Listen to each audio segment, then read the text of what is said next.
네, 여러분 안녕하세요. 코비딕입니다. 불과 며칠 전까지만 해도 비트코인이 끝도 없이 폭락하며 좆됐다, 이젠 진짜로 하락장 시작이다 라며 시즌 종료 분위기를 흉흉하게 연출하고 있었는데요. 당연히 어림도 없지. 비트코인이 요망한 것이 언제 그랬냐는 듯 팍 올랐다. 결국 하락분을 전부 회복해주며 아주 위아래로 제대로 흔들어 제끼는 무빙을 보여주고 있습니다. 다들 아마 장모치와 빙의에서 빠들빠들 떨며 어떻게 매매를 이어가야 될지 고민이 많으실 텐데요. 언제나 그렇듯 오늘도 명확한 정답지를 가져왔으니 너무 걱정하지 마시길 바랍니다. 자, 일단 지난 영상의 관점부터 가볍게 복귀해보자면, 그럼 마지막으로 오늘 영상의 결론 총 정리해보도록 하겠습니다. 비트코인, 이더리움, 좆됐다. 앞으로 추가 하락은 운명이며 예정되어 있는 미래다. 단 비트코인은 금리 인하 뉴스가 나온 극점을 포함한 추세선을 돌파하지 않아야 하며 그 전까지는 닥치고 오름슛만 치면 된다. 결국 109.2K는 최소 이탈하게 될 것이다. 자, 보셨듯 저는 비트코인이 110K를 깨며 대혼란의 퇴학빔을 만들어내기 전부터 비트코인은 109.2K를 이탈할 것이라고 말씀을 드렸었고요. 정확히 말씀드렸던 대로 109.2K에서 비트숏과 이더리움 숏 모두를 반익절하면서 약 6만 불, 하나로는 8,500만 원 정도를 섹시하게 메이드했습니다. 여러분들, 제가 지난 영상에서 뭐라고 했습니까? 100번 말하는 것보다 직접 보고 느끼실 수 있게끔 결과로 보여드린다 말씀드렸잖아요.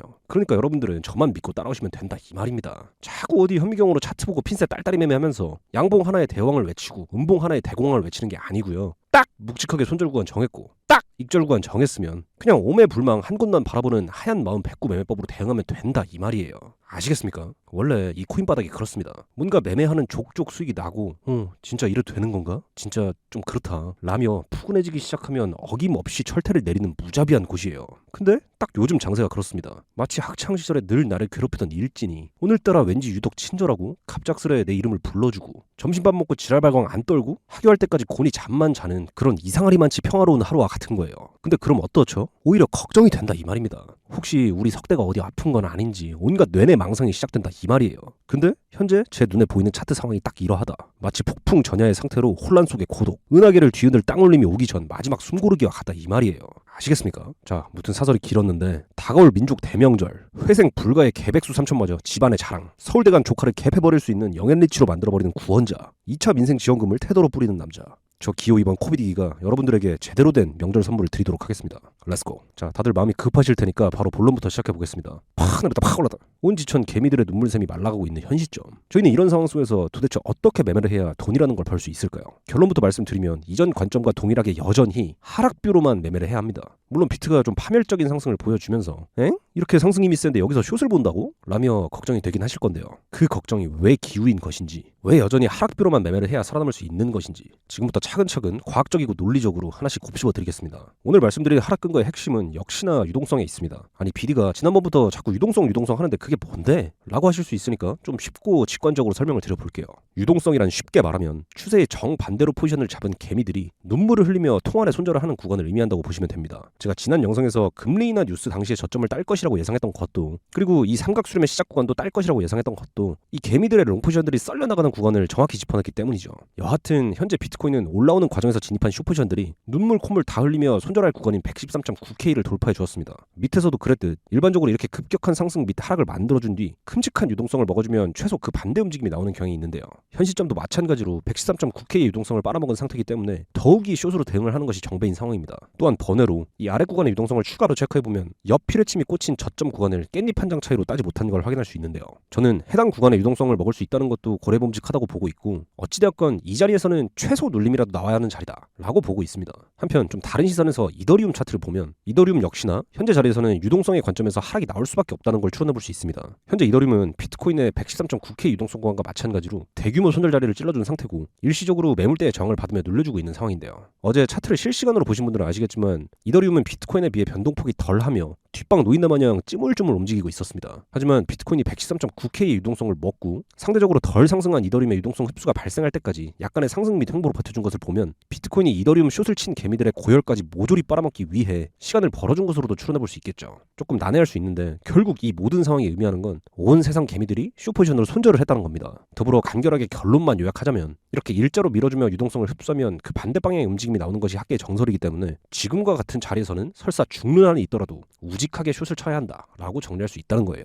한편 차트쟁이들은 그래도 차트에 뭐라도 끄어져 있어야 마음이 편안하니까 간단한 작도 근거도 설명드려 보겠습니다. 현재 보고 계신 채널은 제가 오늘 영상까지 총 3번에 걸쳐 반복적으로 작도해드리고 있는 채널인데요. 사실 해당 채널로만 매매를 했어도 승률 100%짜리 채널이었기 때문에 대비로 남기고 싶지만 우리 틱박이들을 위해 다시금 설명드려 보겠습니다. 현재 차트에서 고점 2개를 기준으로 하여 이 저점을 두고 채널을 그리면 다음과 같은 채널이 그려집니다. 그리고 지난 영상에서 말씀드렸던 대로 해당 채널이 진짜 빛을 보는 시점은 이 각도가 확장되어 지지 저항을 보여줄 때인데요.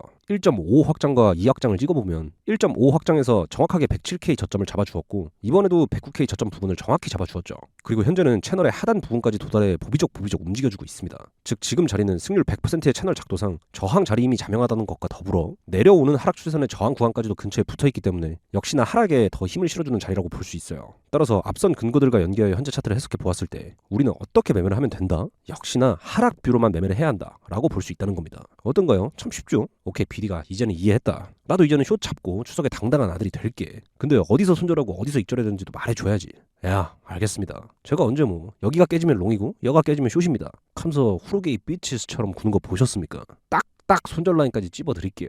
사실 손절의 기준은 지난 영상과 동일합니다. 지난 영상에서 말씀드렸던 손절 라인은 이 금리 인하 뉴스의 핵심 저점 추세선을 기준으로 삼아야 한다고 말씀드렸었는데요. 현재도 마찬가지입니다. 이 추세선 위로 비트가 타고 올라가지 않는 한 오르는 모든 구간에 숏을 치면 되고 추세선 위로 비트가 올라간 상태에서 일봉 마감을 하게 되면 그때는 깔끔히 손절을 하면 됩니다. 자, 한편 그럼 익절 라인은 어디로 봐야 되냐? 이 역시 너무나 간단합니다. 총 2번에 걸쳐 익절 구간을 잡을 수 있는데요. 현재 상승하는 캔들을 보면 한 차례 상승 후 약간의 상방형 웨지를 그려주다가 장대 양봉이 터지며 밀어준 이 구간, 즉 111.8K가 깨지면 옆 구간의 지지 구간의 반등이 나올 수 있으므로 여기서 반익절을 하고 남은 절반은 본절 스탑로스를 걸면 되고요. 남은 물량은 아직 깨지지 않은 아래 유동성 구간인 108.3K가 깨질 때 익절하면 됩니다. 자, 그럼 이제 결론은 명확히 나왔네요. 이제 앞으로는 어떻게 매매를 하면 된다? 비트코인이 이 금리 인하 뉴스를 기준으로 한 추세선을 일봉 돌파 마감하기 전까지는 대가리가 깨져도 오름숏으로만 대응을 해야 한다 라는 거죠. 그럼 마지막으로 오늘 영상의 결론 총 정리해보도록 하겠습니다. 비트코인 113.9K를 돌파해준 지금, 온 지천의 숏충이들이 울고 있는 지금이 바로 숏 타이밍이다.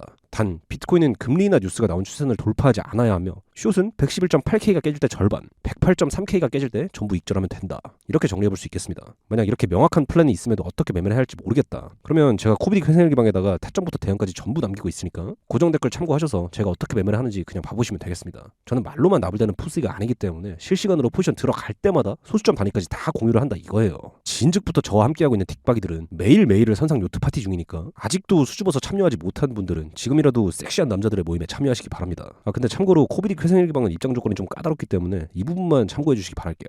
자, 그럼 앞으로 시장이 어떻게 흘러갈지는 지켜보도록 하고요. 저는 다음 영상에서 찾아뵙도록 하겠습니다. 시청해주셔서 감사합니다.